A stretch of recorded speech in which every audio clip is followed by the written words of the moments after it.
Assalamualaikum warahmatullahi wabarakatuh. Bismillahirrahmanirrahim. Alhamdulillahirabbil alamin. Wassalatu wassalamu ala sayyidina Muhammad wa ala alihi wa ashabihi ajma'in. Allahumma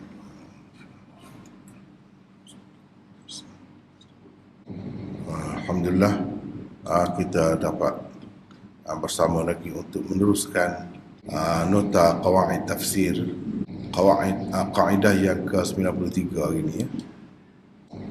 Nota kaedah 93, qad yakunu al-lafzu muhtamilan li ma'nayain fi mawdi'in wa yu'ayyanu fi mawdi'in akhar.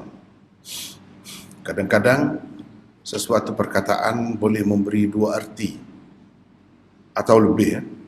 Dua tu sekurang-kurangnya lah, di sesuatu tempat, dan di tempat yang lain pula artinya jelas dan tertentu. Maka arti yang jelas dan tertentu itulah yang diutamakan. Arti yang jelas dan tertentu itulah yang diutamakan. Diutamakan saja, bukan mesti ya. Bukan mesti. Mungkin ada orang yang akan menterjihkan pendapat arti satu lagi.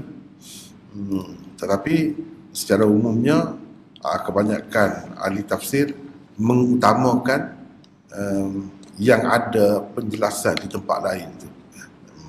Baik, keterangan. Ada perkataan atau tarkib, bukan perkataan ini satu perkataan saja, tidak. Tarkib, susunan ayat di dalam Al-Quran boleh memberi beberapa arti di sesuatu tempat, sedangkan di tempat yang lain ia telah dipakai secara jelas dengan arti tertentu. Maka dalam keadaan ini, arti tertentu yang khusus itu jugalah seharusnya diutamakan untuk tempat-tempat lain yang tidak jelas. Di bawah ini adalah beberapa contohnya.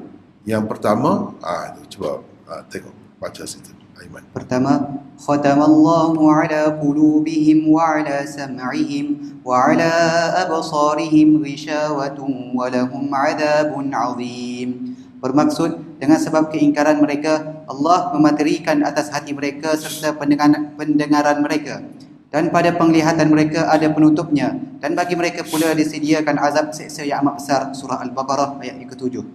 Dilihat dari segi i'rab, rangkai kata wa ala sam'ihim boleh di-i'rab dengan dua cara.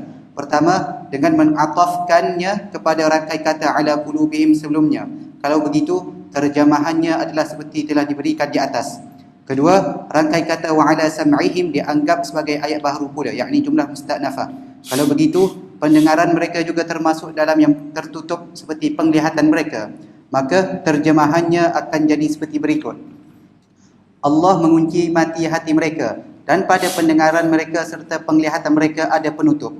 Apabila dilihat kepada firman Allah di dalam surah Al-Jathiyah, tampak dengan jelas i'rab manakah daripada dua i'rab yang tersebut tadi harus diutamakan, iaitu firman-Nya, afara'aita man ittakhadha ilahahu hawa wa adallahu Allahu ala ilmin wa khatama ala sam'ihi wa qalbihi wa ja'ala ala basarihi ghishawatan faman yahdihi min ba'dillah afala tadhakkarun. Bermaksud, dengan yang demikian, bagaimana fikiranmu wahai Muhammad terhadap orang yang menjadikan hawa nafsunya Tuhan yang dipatuhinya, dan ia pula disesatkan oleh Allah kerana diketahuinya bahawa ia tetap kufur ingkar, dan dimaterikan pula atas pendengarannya dan hatinya, sementara di atas penglihatannya pula ada penutup. Maka siapakah lagi yang dapat memberi hidayah petunjuk kepadanya sesudah Allah, yakni menjadikan dia berkeadaan demikian? Oleh itu, mengapa kamu wahai orang-orang yang ingkar tidak ingat dan insaf? Surah Al-Jathiyah ayat 23. Berdasarkan ayat ini, jelas sekali i'rab pertama lah yang patut diutamakan.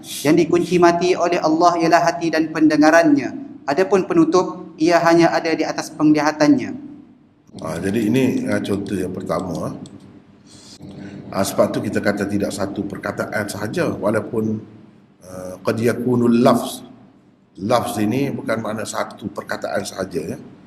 Tarkib qad yakunul lafz wa tarkib, begitu. Sebab tarkib pun boleh jadi juga. Jadi contohnya khatamallahu ala qulubihim wa ala sam'ihim. Nak berhenti di situ ke Khatm Allah itu kunci mati oleh Allah itu nak berhenti setakat sam'ihim ke atau nak berhenti di sini. Khatamallahu ala qulubihim wa ala sam'ihim wa ala absarihim ghishawah. Boleh juga macam ni. Khatamallahu ala qulubihim wa ala sam'ihim berhenti, wa ala absarihim ghishawah. Boleh juga. Jadi itu bergantung kepada i'rab tu. Kalau i'rab gini terjemahan dia.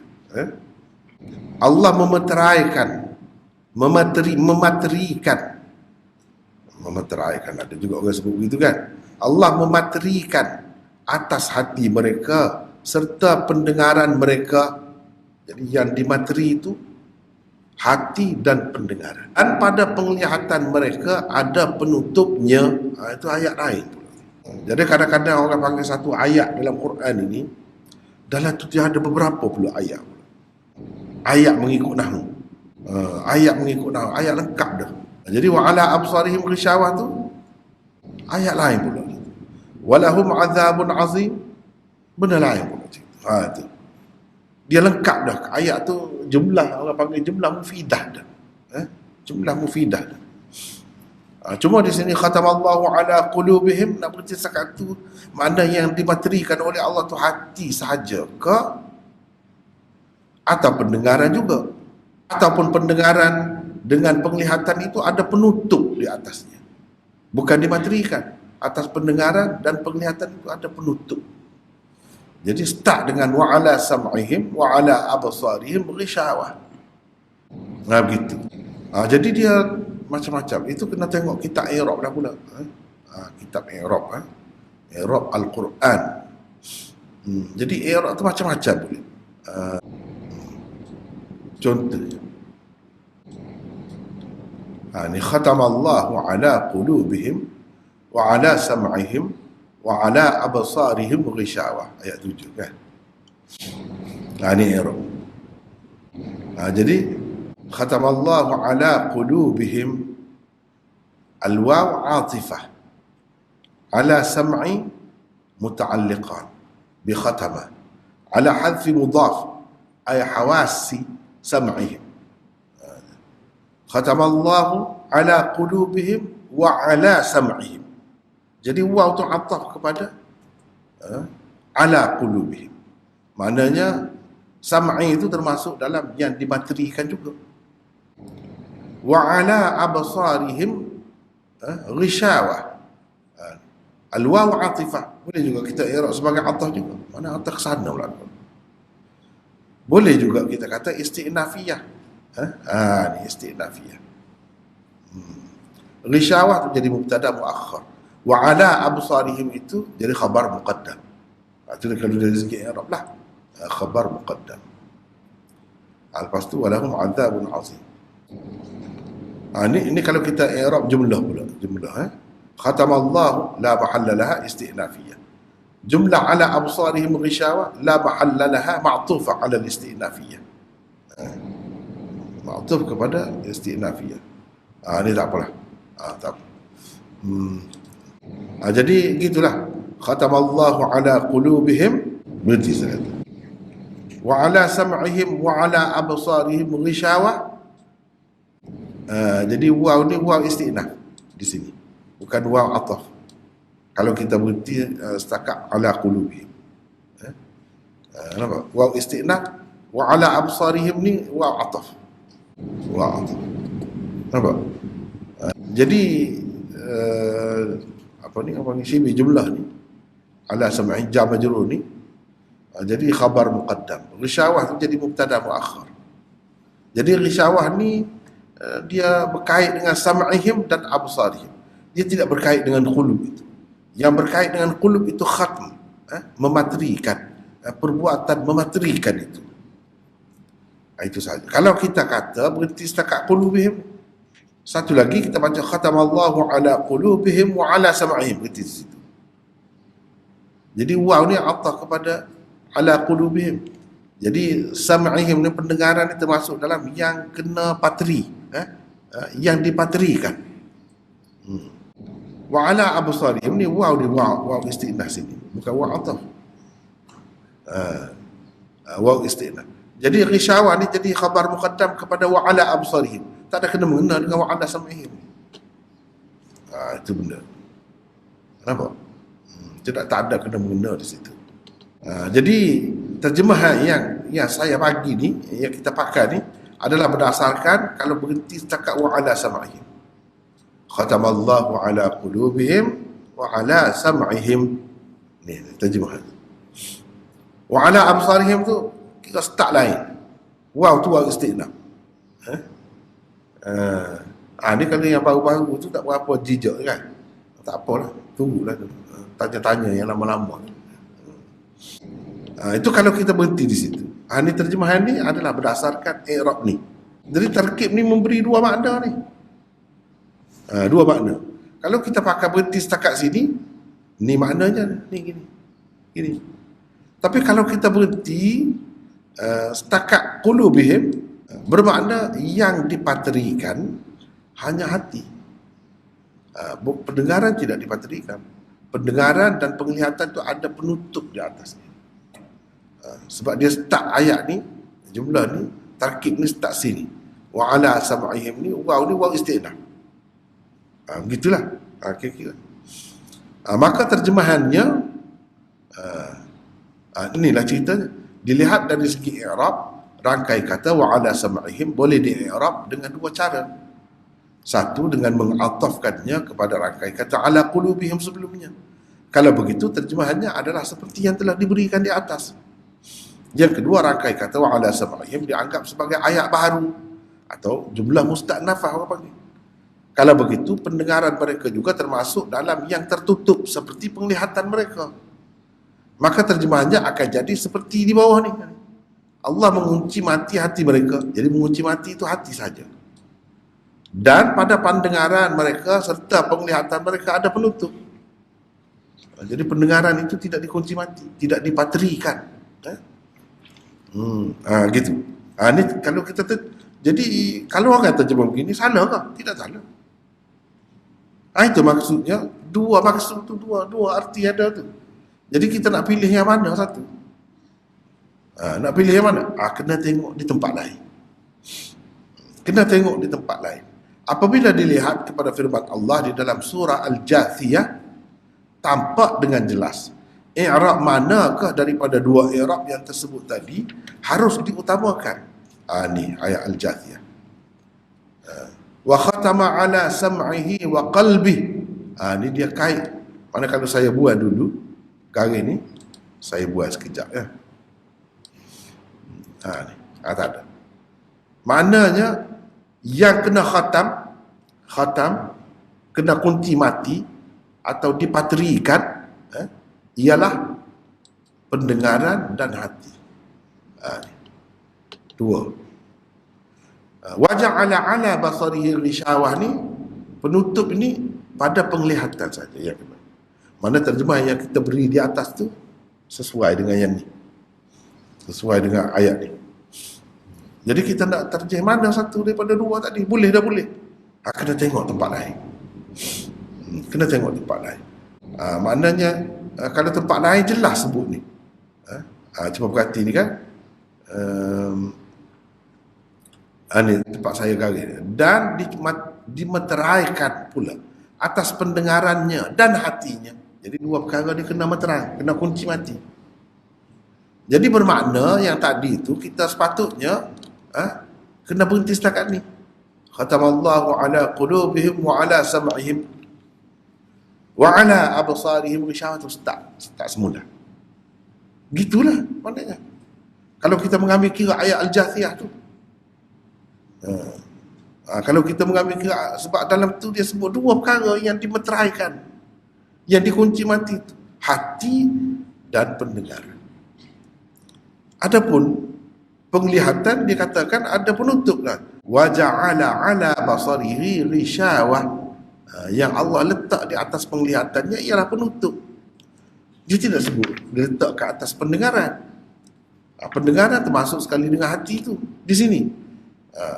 Jadi maknanya kalau kita nak mengambil kira ayat ni, ayat Al-Jathiyah ni, i'rab yang pertama itu lebih diutamakan. Tarkib ataupun kita kata tarkib yang pertama dengan i'rab yang pertama itulah seperti terjemahan yang kita berikan di atas, itu lebih diutamakan. Tetapi kalau orang pakai berdasarkan yang kedua, i'rab yang kedua, tarkib tu salah kah? Kita tak boleh kata salah. Gitu. Kita tak boleh kata salah. Betul juga macam tu. Cumanya ada ke sokongan daripada ayat lain? Tak ada. Tak ada. Ayat tu yang pertama tu ada sokongan. Ada sokongan. Jadi kita nak utama yang mana? Utamakanlah yang ada sokongan. Gitu. Itu cara tafsir, itu cara nak tafsir, itu kaedah untuk ahli tafsir. Barulah orang panggil lebih cermat. Lebih cermat. Sebab apa? Ada bukti di lain. Cumanya kalau macam tadi lah, kalau kita kata di sini dia tak ada itu. Kalau kita tengok sekejap ya, kita tengok Quran. Khatamallahu ala qulubihim wa ala sam'ihim, dia ada ta. Mana berhenti situ? Ni ta, dia ada ta. Wa ala absarihim ghishawah, ada zai. Dia ada pula apa nama ni, istilah tu pula, zai menunjukkan apa. Kalau di belakang ni dia ada tulis, kadang-kadang ada, kadang-kadang tak ada. Ini tak ada, ini tak ada. Kalau kita tengok yang lain, contohnya ambil yang mana? Contoh yang ni, kita ambil yang ni ni dia ada.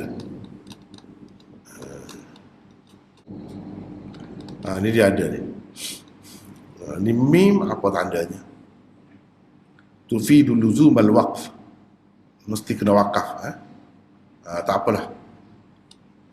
Tapi dia tidak sama ni, dia tidak sama. Di sini ada itu, ada tak ada lain pula. Tadi tu dia macam lain istilah dia tu. Dia tidak sama pula. Tak apalah. Dia kena tengok. Jadi begitulah. Kalau kita sebenarnya kalau tak ada itu pun tak jadi masalah. Tak ada tanda tu yang orang buat, ada beza-beza pula. Yang pentingnya ilmu i'rab tu kita kena pandai. Barulah kita tahu nak berhenti mana, mungkin ke tidak sini. Kalau zai tu akaf jaiz, harus berhenti. Mana nak sambung pun boleh juga. Jadi tak sama nanti kita kalau jumpa Quran ada ni macam ni. Ni dia ada tu tanda tu. Dia ada tanda tu belakang tu. Maknanya boleh sambung tu. Boleh sambung. Kalau nak berhenti pun boleh di situ. Jadi gitulah. Jadi tarkib ni kita nak pakai yang mana? Nak cerita di sini ya, kalau ada di tempat lain ayat yang menyokong mana-mana tarkib, mana-mana i'rab. Sebab i'rab itulah yang memberi makna gini, memberi makna gini je. Kalau kita pakai gini jadi makna gini. Kalau kita pakai gini dengan makna begini. I'rab itulah yang menentunya. Jadi kita nak pilih yang mana, i'rab mana. Yang moleknya, yang eloknya kita kena utamakan i'rab yang ada sokongan dalam ayat lain terhadapnya. Itu maksudnya.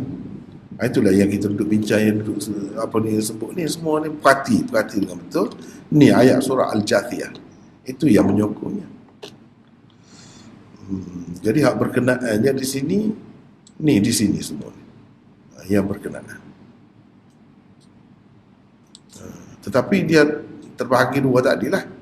Nak berhenti di mana apa semua tu kan. Jadi bukan masalah perkataan ni memberi arti ni. Kadang-kadang tarkib tu.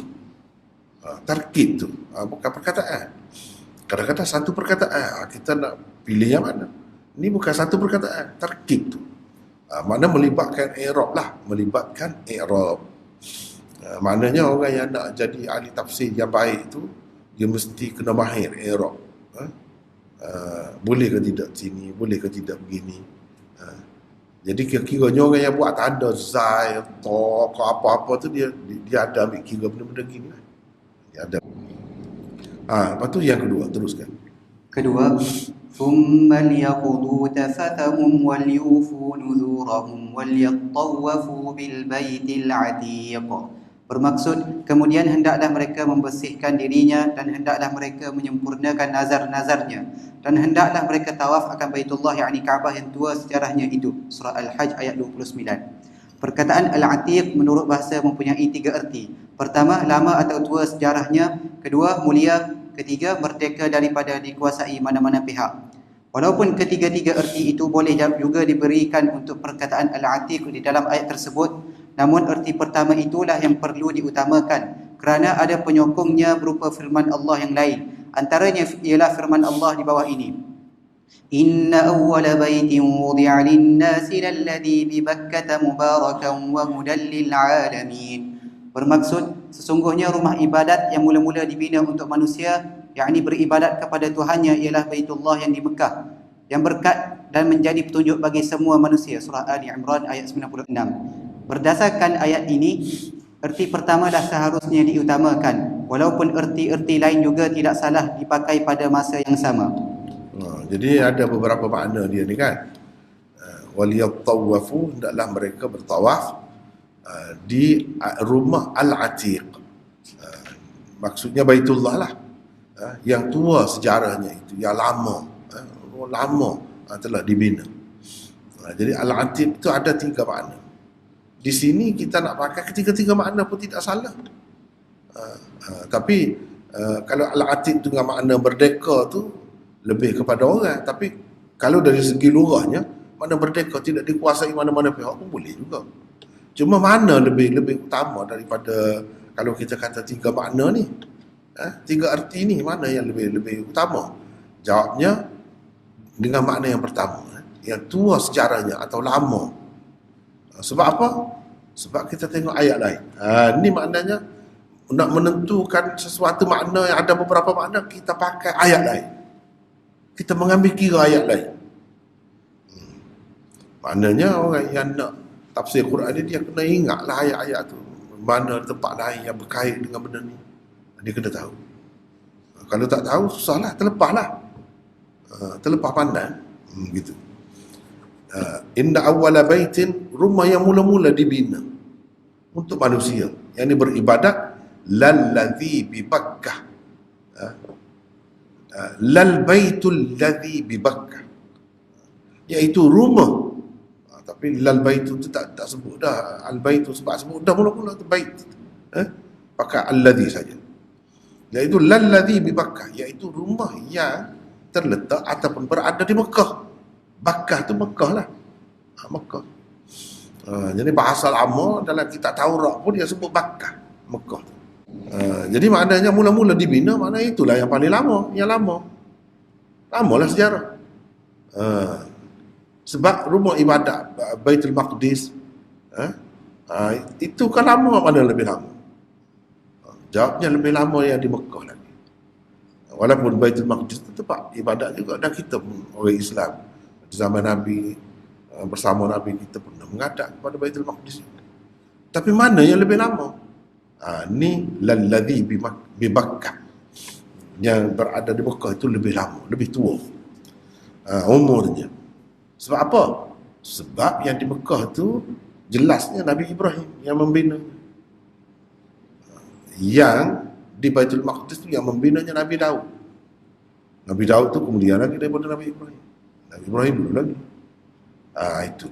Sebab tu lebih sesuai kita pakai dengan makna yang pertama, yang tua sejarahnya itu.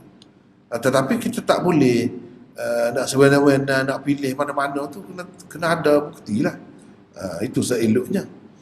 Kalau tak ada bukti berupa ayat Quran begini di tempat lain, bolehlah kita pilih, samalah tarah dia. Nak pilih mana-mana yang sesuai lah daripada 3 tu. Itu baru 3 makna. Kalau 30 makna, macam mana? Lagilah kena pilih. Misalnya takwa tu sangat banyak maknanya. Jadi di sini takwa dengan makna apa, sini takwa dengan makna apa. Jenuh carilah ayat tu sesuai dengan ni. Takwa dengan makna ni ada bukti di tempat lain. Misalnya takwa dengan makna ni ada bukti, jadi sesuai kita pakai di sini. Dia kena gitulah, kena usaha begitulah. Ahli-ahli tafsir tu dia kena ingat Quran. Dia kena ingat Quran. Walaupun kita kata arti yang kedua juga boleh pakai, mulia. Rumah Baitullah tu tidak mulia, ya, boleh pakai juga. Tetapi kalau nak kira dari segi nak diutamakan yang mana? Yang baik. Lepas tu nombor 3 baca. Ketiga, Alhamdulillahilladzi khalaqas samawati wal arda wa ja'ala adh-dhulumati wan nur, thumma alladhina kafaru bi rabbihim ya'dilun. Bermaksud, segala puji hanyalah bagi Allah yang menciptakan langit dan bumi dan menjadikan gelap dan terang. Dalam pada itu, orang-orang kafir menyamakan sesuatu yang lain dengan Tuhan mereka. Surah Al-An'am ayat pertama.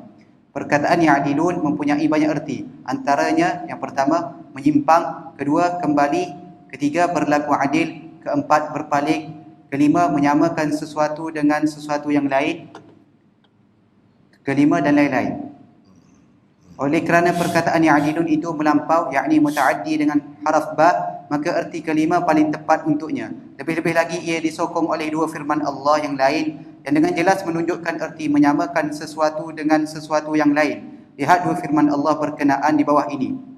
Pertama, Tallahi in kunna lafi dhalalim mubin idh nusawwikum bi rabbil alamin. Bermaksud, demi Allah, sesungguhnya kami semasa di dunia dahulu adalah dalam kesesatan yang jelas nyata. Ayat 97. Kerana kami menyamakan kamu dengan Tuhan sekalian alam. Ayat 98, surah Asy-Syu'ara. Kedua, وَمِنَ النَّاسِ مَنْ يَتَّخِذُ مِنْ دُونِ اللَّهِ أَنْدَادًا يُحِبُّونَهُمْ كَحُبِّ اللَّهِ وَالَّذِينَ آمَنُوا أَشَدُّ حُبًّا لِلَّهِ وَلَوْ يَرَى الَّذِينَ ظَلَمُوا إِذْ يَرَوْنَ الْعَذَابَ أَنَّ الْقُوَّةَ لِلَّهِ جَمِيعًا وَأَنَّ اللَّهَ شَدِيدُ الْعَذَابِ. Bermaksud, walaupun demikian, ada juga di antara manusia yang mengambil selain dari Allah untuk menjadi sekutu-sekutu Allah. Mereka mencintainya, memuja dan mentaatinya sebagaimana mereka mencintai Allah. Sedang orang-orang yang beriman amat sangat cintanya kepada Allah. Dan kalaulah orang-orang yang melakukan kezaliman yakni syirik itu mengetahui ketika mereka melihat azab pada hari akhirat kelak, bahawa sesungguhnya kekuatan itu kepunyaan Allah semuanya, dan bahawa sesungguhnya Allah Maha berat azab siksanya, nescaya mereka tidak melakukan kezaliman itu. Surah Al-Baqarah ayat 165.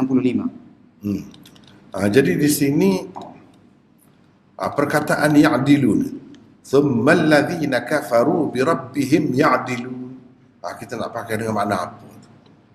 Banyak makna dia tu. Itu yang kita sebut tu sebahagian saja. Adalah ya'dilun dengan makna berpaling, adalah ya'dilun dengan makna menyimpang, adalah ya'dilun dengan makna kembali, adalah ya'dilun dengan makna adil, macam-macam. Ada dengan makna menyamakan sesuatu dengan sesuatu yang lain. Jadi dalam ayat ni, ayat pertama surah Al-An'am ni, thumma alladhina kafaru bi rabbihim ya'dilun, ya'dilun tu kita nak pakai dengan makna apa? Kemudian orang-orang yang kafir terhadap Tuhan mereka, mereka berlaku adil. Gitu. Ada mereka kembali. Tidak, tak sesuai. Jadi kita kena perhati ada apa benda tu. Yang paling sesuai dengan salah satu makna tu, dia kena ada apa. Di sini kalau kita belajar ilmu saraf, dia ada fi'il tu ada muta'addi binafsi, ada muta'addi bi ghairi, ada muta'addi binafsi, ada muta'addi bi ghairi, ada lazim, ada lazim. Kalau dengan makna berpaling, itu lazim. Kembali, lazim. Jadi kita nak pakai yang mana? Kita kena tengok di sini. Jadi asal dia, thummal ladzina kafaru ya'diluna bi rabbihim. Itu asal dia. Kemudian dia bahasa Quran ke bahasa sastra dia kadang-kadang dia ada letak dulu kemudian bi rabbihim ya'dilun. Adalah maksudnya dari sudut balaghahnya. Kenapa begitu?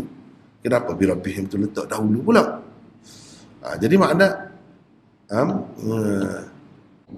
jadi maknanya adalah syai' bi rabbihim. Adalah syai' bi rabbihim. Adalah syai' bi rabbihi, kalau seorang lah. Adalu asy-syai' bi rabbihim. Atau al asya bi rabbihim, dia kena ada dia kena ada takdir sesuatu lah. Dia mutaaddi dengan ba ni, ya'diluna bi. Dia ada ba di belakang ni. Bukan ya'dilun tak ada ba, ya'diluna dengan ada ba. Kalau ya'dilu dengan ada ba ni bi rabbihim ni makna sebagai muta'alliq dia.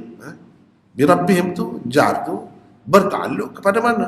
Kepada ya'dilu. Jadi apa ni, orang panggil muta'addi dengan silah pun orang panggil juga. Muta'addi bi ghairi ni dia muta'addi dengan ba tu, ada ba tu. Jadi bila ada muta'addi dengan ba ni sepatutnya lebih sesuai dengan makna mana. Inilah yang saya tulis di sini. Oleh kerana perkataan ya'dilun itu melampau, maknanya muta'addi dengan haraf ba, maka arti kelima paling tepat untuknya. Dalam banyak-banyak yang kita bagi makna tadi, yang kelima paling tepat. Itu dari segi dari segi bahasanya, yang kelima paling tepat sebab dia ada muta'addi dengan ba itu. Kita jangan berpada dengan itu saja, kena tengok lagi yang lain. Ini masalah bila kita nak tarjih ni, mana satu makna yang paling sesuai, kita nak pilih. Jadi kita kena ada beberapa perkara kena tengok, bukan tengok satu perkara tu saja. Nampak?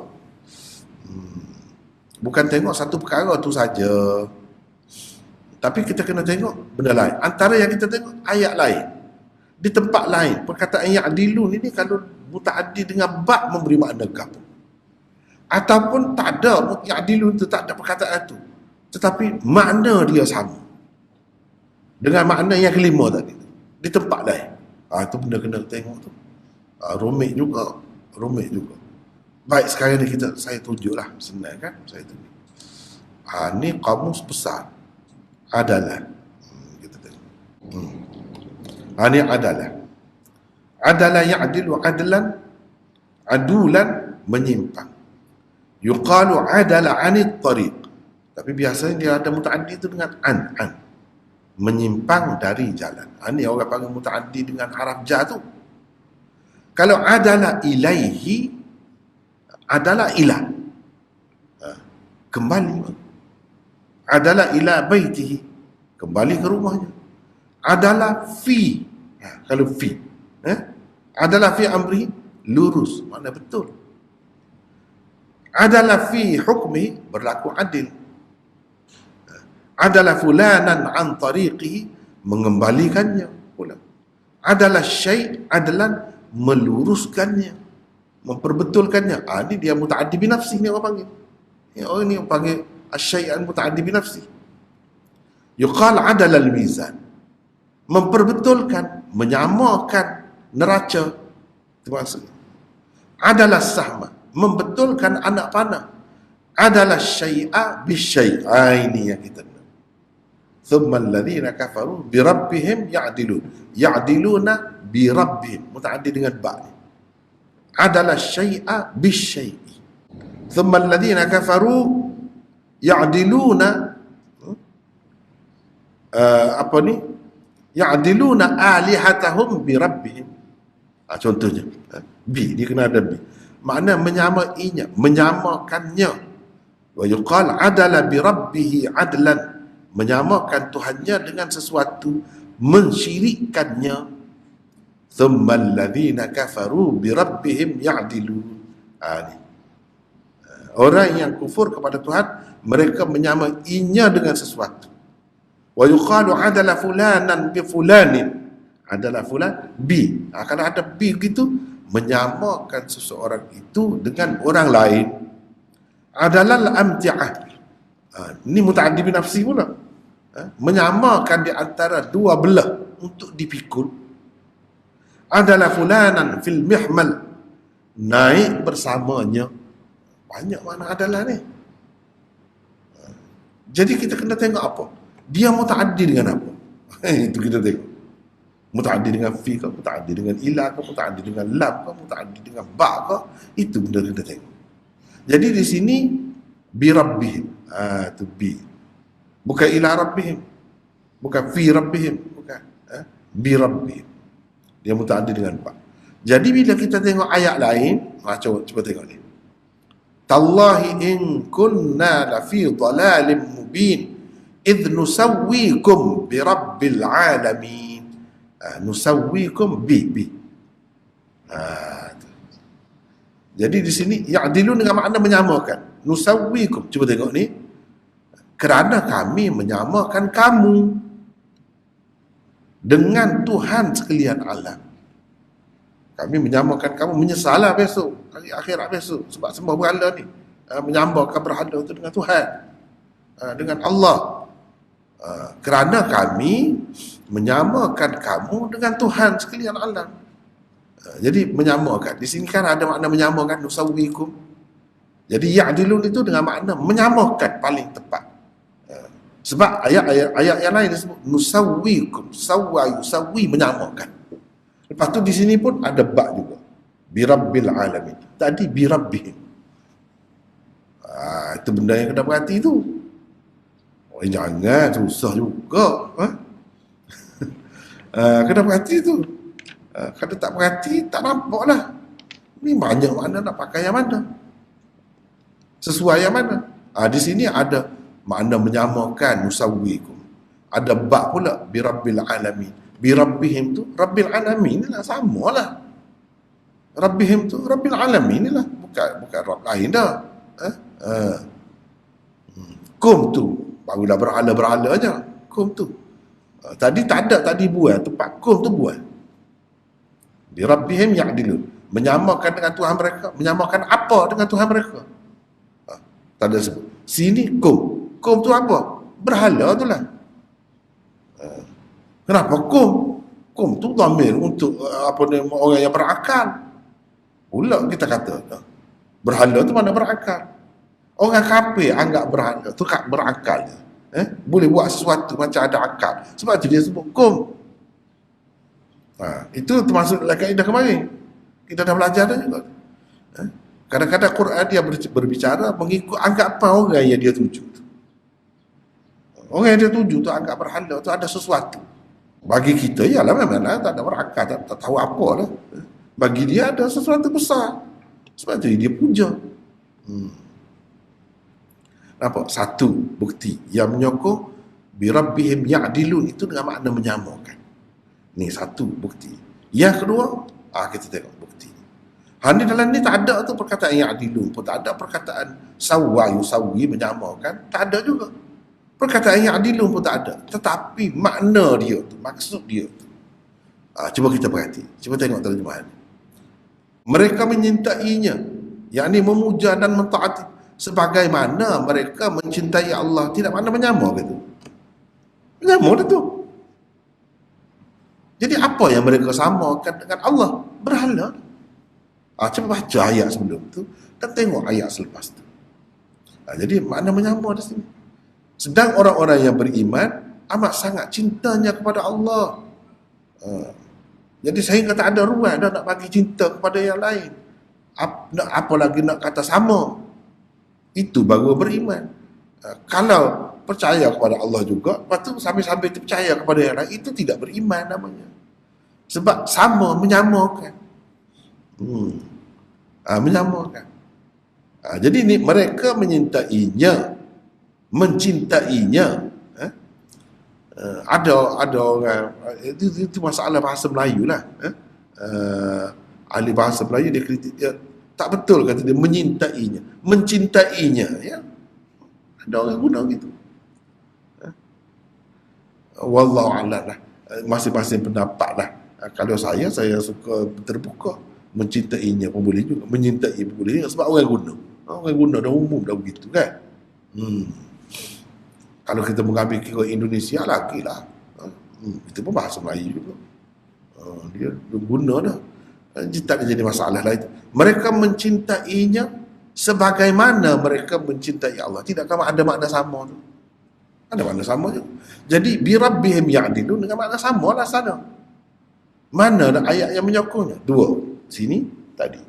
Kalau tadi lebih terang lagi lah. Nusawwikum bi rabbil alamin itu lebih terang. Tapi di sini pun ada makna tu juga. Makna menyamakan. Mana sebab tu sama-sama disembah. Allah pun sembah juga. Berhala pun sembah juga. Jadi dalam banyak-banyak makna adalah tadi, kita pilih yang kelima ni, yang saya bagi sini lah, yang saya bagi sini. Yang kelima sepatutnya yang keenam lah ni. Yang kelima tu. Kita pilih yang tu. Sebab apa? Sebab ada sokongan. Ada sokongan di dalam ayat lain. Lepas tu kita tengok dari segi makna dia. Kalau muta'addi dengan bab, memang makna menyamakan. Kalau muta'addi dengan harajah yang lain, baru ada makna lain. Atau muta'addi binafsi ke, muta'addi dengan sendiri ke. Habis di situ. Lepas tu kita pergi kepada kaedah seterusnya. Kaedah 94. Qad yakunu sababun nuzul wahidan wal ayatun nazilah mutafarriqah wal aksu. Kadang-kadang sebab turun sama. Yang sebab turun ayat sama. Ayat-ayat yang turun pula beberapa. Yang ni ayat-ayat yang turun kerananya pula ada beberapa. Dan sebaliknya. Ni bahasa kaedah memang ni lagu tu lah. Bahasa kaedah tu payah. Tengok keterangan. Sebab turun ayat kadang-kadang satu saja. Sedangkan ayat-ayat yang termasuk di bawahnya ada beberapa. Sebaliknya ada juga ayat yang turun hanya satu saja. Tetapi sebab turunnya ada beberapa. Dia ada. Ini cerita lain pula. Cerita lain pula. Kaedah lain pula. Kaedah berkait dengan turun ayat, sebab turun ayat. Contoh bahagian pertama, iaitu sebab turun hanya satu. Sebab turun hanya satu. Tetapi ayat-ayat yang turun berkaitan dengannya ada beberapa. Ialah satu hadis yang diriwayatkan oleh Tirmizi, di mana beliau mengemukakan satu kisah yang dikaitkan dengan beberapa ayat Al-Quran. Lihat hadis berkenaan di bawah ini. Baca situ. Aiman baca. حدثنا ابن أبي عمر حدثنا سفيان عن ابن أبي نجيح عن مجاهد عن أم سلمة أنها قالت يغزو الرجال ولا تغزو النساء وإنما لنا نصف الميراث فأنزل الله ولا تتمنوا ما فضل الله به بعضكم على بعض. قال مجاهد فأنزل فيها إن المسلمين والمسلمات وكانت أم سلمة أول ضعينة قدمت المدينة مهاجرة. Bermaksud Mujahid meriwayatkan daripada Ummi Salamah bahawa beliau berkata kepada Nabi SAW, kenapa lelaki boleh pergi berperang dan orang-orang perempuan pula tidak boleh, dan wanita hanya mendapat setengah pusaka? Maka Allah menurunkan firman-Nya ini, wala tatamannaw ma faddalallahu bihi ba'dakum ala ba'd. Bermaksud, dan janganlah kamu terlalu mengharapkan, yakni ingin mendapat limpah kurnia yang Allah telah berikan kepada sebahagian dari kamu, yakni untuk menjadikan mereka melebihi sebahagian yang lain tentang harta benda, ilmu pengetahuan atau pangkat kebesaran. Surah An-Nisa ayat 32. Kata Mujahid, lalu diturunkan kerananya firman Allah, innal muslimina wal muslimat. Bermaksud sesungguhnya orang-orang lelaki yang Islam serta orang-orang perempuan yang Islam. Surah Al-Ahzab ayat 35. Ummu Salamah adalah wanita berhijrah yang pertama sampai ke Madinah. Sunan At-Tirmidzi jilid kelima muka surat 237, hadis nombor 3022. Di dalam hadis ini sahaja sudah tersebut dua firman Allah dalam ayat yang berlainan, sedangkan sebab turunnya sama, iaitu apabila Nabi SAW ditanya oleh isterinya Ummu Salamah radhiyallahu anha. Tirmizi juga meriwayatkan satu lagi hadis daripada Ummu Salamah, kata beliau, ya Rasulullah, la asma'u Allah dzakara an-nisaa fil hijrati fa anzalallahu ta'ala anni la udhi'u 'amala 'amilin minkum min dzakarin aw untha ba'dukum min ba'd.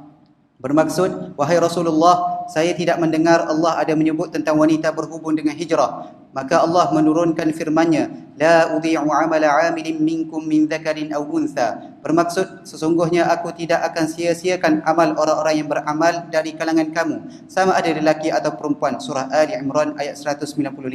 Lihat Sunan At-Tirmidzi jilid kelima muka surat 237, hadis nombor 3023. Hadis ini pula mengandungi ayat ketiga sebagai sebab nuzul yang sama, iaitu apabila Ummu Salamah bertanya Nabi SAW. Jadi sebab nuzul satu, ayat yang turun kerana sebab ni ada beberapa. Ni contohnya. Ada berlaku. Kalau cari sebab nuzul dia satu. Ayat yang dikaitkan dengan sebab nuzul tu ada beberapa. Itu satu bentuk juga. Satu pengetahuan tentang sebab nuzul juga. Jadi contohnya kita tengok di sini Ummu Salamah tanya. Ummu Salamah tanya. Dia kata orang lelaki, maknanya dia macam menyatakan kekesalannya lah, ataupun rasa tak puas hati lah. Semangatnya isteri Nabi ni, mana dia nak kalau boleh orang perempuan pun boleh perang jugalah. Orang lelaki dapat mati syahid, orang perempuan pun nak juga kelebihan tu. Kira-kiranya begitulah. Kenapa orang lelaki boleh berperang, orang perempuan tidak dibenarkan berperang? Lepas tu, kenapa orang lelaki dapat dua bahagian, perempuan dapat separuh saja pusaka, satu bahagian? Kenapa? Jadi itulah peristiwa sebab nuzulnya. Lalu Allah turunkan ayat wala tatamannau ma faddalallahu bi. Ini satu ayat. Sukun. Mujahid kata maka diturunkan dengan sebab pertanyaan Ummu Salamah tadi, innal muslimina wal muslimat. Itu ayat lain tu. Mana sebab nuzul, sebab bagi turun kedua-dua ayat tu sama. Tapi sebab dia satu je. Pertanyaan dia tu. Maknanya kalau orang perempuan kata di sebalik tu ada hikmat, di sebalik tu kenapa tak benar kalau orang perempuan tu pergi berjihad? Yalah mudahnya, cara mudahnya kalau ayah tak ada, mak ada lagi kan? Kalau kedua-dua tak ada, anak tu macam mana? Jawapan yang mudah lah kita kata kan. Tapi selain daripada itu, dari segi kesesuaiannya, kesesuaian nak perang tu, nak kena tetak, nak kena tikam, nak lebih sesuai lelaki, dengan kegagahan, kekuatan yang Allah SWT bagi tu, dia berbeza perempuan ni. Tak sesuai perempuan tu dengan benda-benda kasar macam tu. Kalau kasar-kasar biasa tu pun tak sesuai dah. Mudah nak menangis misalnya, kata baru menangis dah. Belum apa-apa lagi. Contohnya berbeza dengan lelaki, dia tidak begitu. Jadi sesuai dah perang dia paling kasar. Jadi kasar yang biasa tu pun tak sesuai dah perempuan. Ni kemuncak kasar. Jadi situ kita tengok boleh kita kata sebab munasabah lelaki ni dibenarkan berperang. Jadi kalau Nabi kata turun ayat wala tatamannau ma faddalahu, itu kelebihan lelaki lah. Allah SWT nak bagi mati syahid. Tapi mati syahid ni sedap ke? Sedap. Macam makan goreng pisang gitu. Pisang goreng ataupun makan apa-apa lah, sakit. Nak boleh ke mati tu sakit. Seperti orang lain lah, seperti samanya sakit. Tapi di sebalik tu dia dapat mati syahid. Jangan duduk bercita-cita lah, duduk berangan-angan nak sesuatu yang tidak sesuai dengan kita. Kita biar bercita-cita, biar berangan-angan, biar nak benda yang sesuai dengan kita, yang kita boleh buat. Itu. Jadi kalau yang tu kerja tu sesuai dengan lelaki, biar lelaki lah. Betul dah lah. Kalau Allah SWT benarkan orang lelaki tu pergi berperang, tak benar perempuan, betul dah lah, kena dah. Tapi itu pun kalau dalam Quran, infiru khifafan wa thiqalan wajahidu bi amwalikum wa anfusikum, kan? Infiru khifafan wa thiqalan tu termasuk belaka tu perempuan pun. Dalam keadaan mana? Dalam keadaan terdesak sangat. Dalam keadaan tak ada pilihan dah. Baru semua terlibat. Tapi kalau dalam keadaan ada pilihan, lelaki lah dulu. Utamakan lelaki dulu. Sebab itu lebih sesuai dengan mereka. Janganlah duduk nak perkara yang tidak sesuai dengan kita. Itu maksudnya la tatamannau ma faddalallahu bi ba'dakum ala ba'd. Lelaki ada sesuai dengan dia, perempuan ada sesuai dengan dia. Mujahid pula kata dengan sebab pertanyaan tadi turun innal muslimina wal muslimat. Maknanya orang Islam, lelaki, perempuan, lepas tu panjang lagi lah ayatnya, sambungnya tu. Semua tu di sisi Allah dapat pahala semuanya. Orang perempuan cara dia tak pergi berperang pun kalau dia dapat pahala juga, apa masalahnya? Yang nak apa? Nak kena tikam ke? Nak kena tetap? Kau nak pahala? Dan kalau nak pahala, dapat pahala. Tak semayang pun dapat pahala. orang perempuan. Tuhan buat dia tu jenis tu. Tak sembahyang bukan berdosa. Kalau lelaki dosa lah. Perempuan tak sembahyang tu ketika main kotor lah maksudnya. Dapat pahala.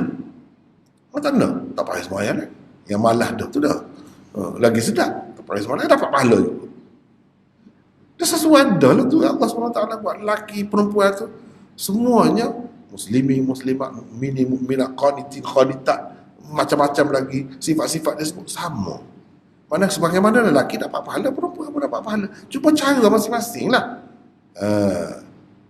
Jadi kalau kata, kenapa dapat separuh pula pesaka? Lelaki dapat 2 bahagian perempuan. Sebab perempuan dia bukan bertanggungjawab. Nak menanggung keluarga apa semua ni. Kalau lelaki tu dia kena tanggung diri dia lagi, kena tanggung isteri dia, anak pinak dia lagi. Itu tanggungjawab dia. Sebab tu dia dapat lebih. Kamu dapat, kalau tak dapat langsung pun patut juga.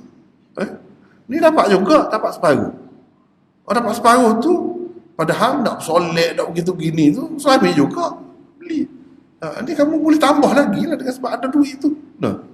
Boleh beli cermin banyak lagi lah. Boleh beli macam-macam alat make up lah. Nak jangkau baju apa, sebab ada duit sendiri.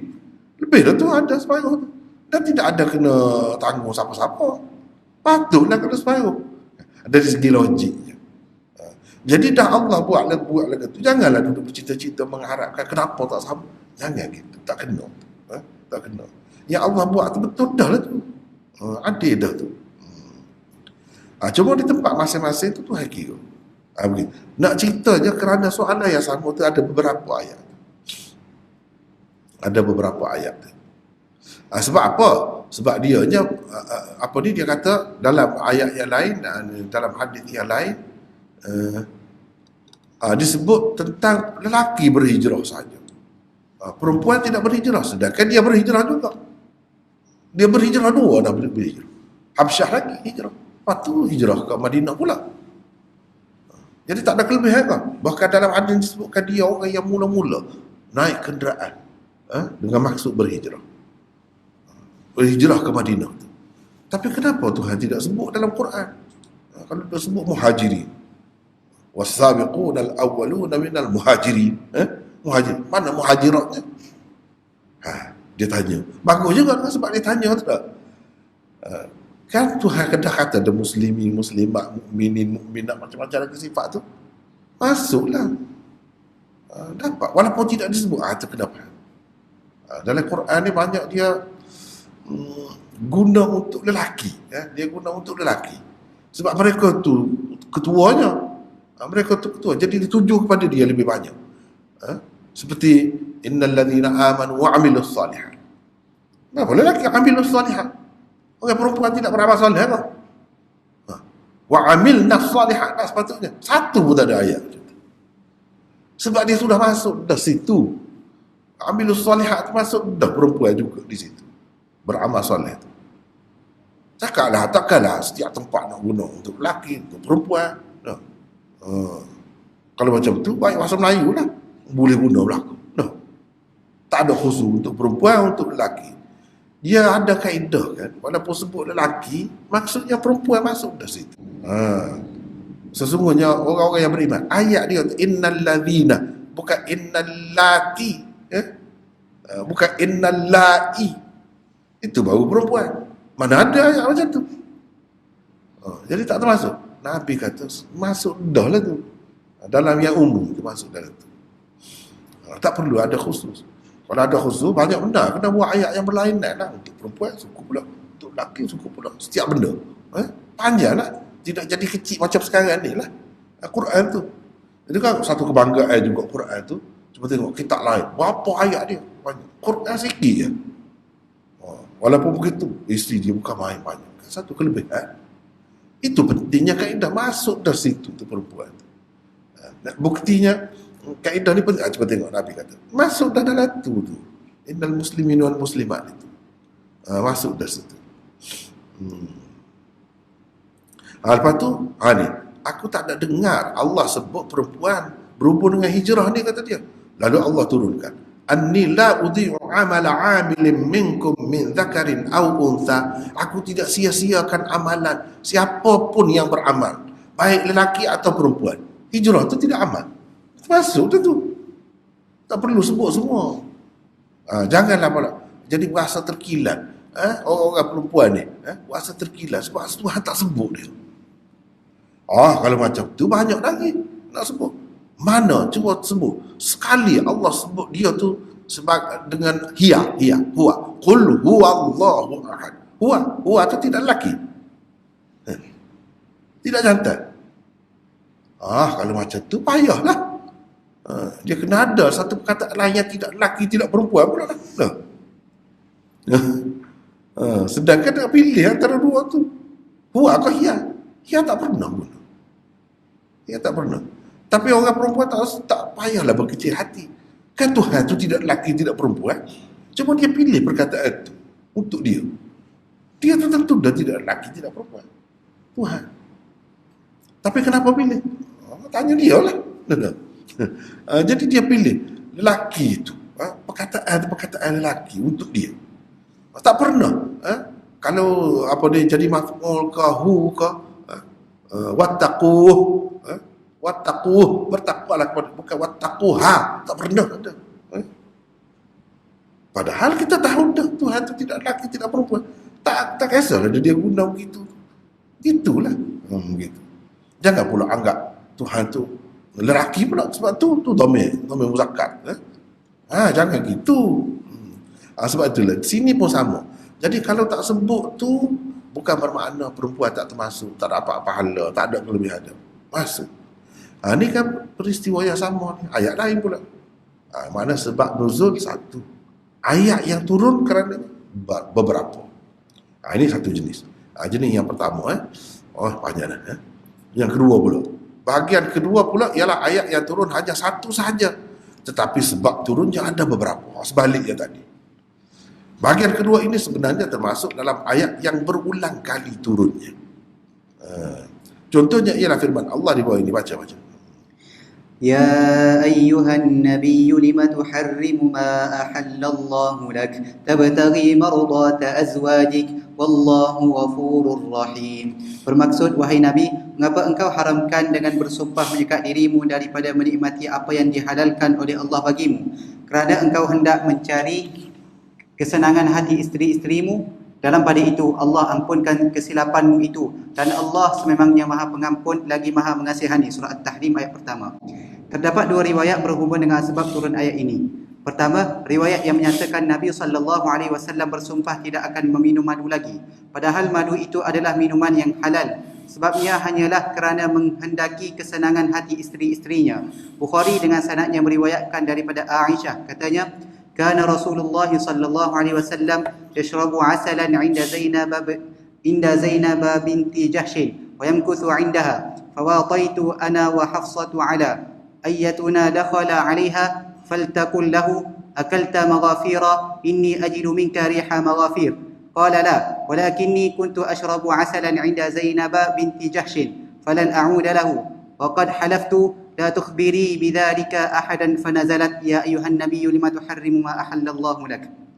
Bermaksud, Rasulullah SAW selalu meminum madu di rumah Zainab binti Jahsh dan berada agak lama di rumahnya. Maka aku berpakat dengan Hafsah bahawa sesiapa antara kita didatangi baginda, dia hendaklah berkata kepadanya, engkau makan maghafir? Sesungguhnya aku berbau maghafir dari mulutmu. Nabi SAW pula menjawab, tidak, aku hanya minum madu di rumah Zainab binti Jahsh. Kalau begitu aku tidak akan meminumnya lagi. Aku bersumpah, tetapi janganlah engkau beritahu kepada sesiapa pun tentangnya. Hadis riwayat Bukhari di dalam sahihnya jilid ke-6 muka surat 156, hadis nombor 4912. Di dalam riwayat Hajjaj tersebut, maka turunlah firman Allah, ya ayyuhan nabiyyu lima tuharrimu ma ahallallahu lak. Bermaksud, wahai Nabi, mengapa engkau haramkan, yakni dengan bersumpah menyekat dirimu daripada menikmati apa yang dihalalkan oleh Allah bagimu, hingga ke akhir ayat. Di Sahih Bukhari jilid ke-7 muka surat 44, hadis nombor 5267.